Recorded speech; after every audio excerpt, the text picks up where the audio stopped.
Ассалаумағалейкум. Ассалаумағалейкум аға сұлтан. Уағалейкум ассалам жігіттер. Менің есімім Талғат болады. Руым Тобықты. Не шаруамен келіп отырсыңдар? Кел төрлетіңдер бірінші. Рұқсат. Қара кезі руынан боламын. Кел төрлетіңдер жігіттер. Асықпай, дәмсіздан татып, сосын уәждеріңді айта берерсіңдер. Аман есенсіңдер ме? Аман есен барлығы бір қалыпты. Өздеріңіз аман есенсіздер ғой. Шүкір Алла.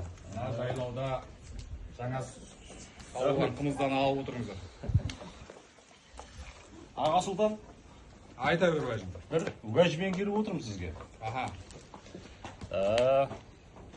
Өткен жылы қара торалы бір құлыным болатын. Үйірде жүріп жоғалып кетті. Ма жаңағы далада жүріп қасқыр жеп кеткен екен деп ойладым. Енді мына даланың несібесі ғой.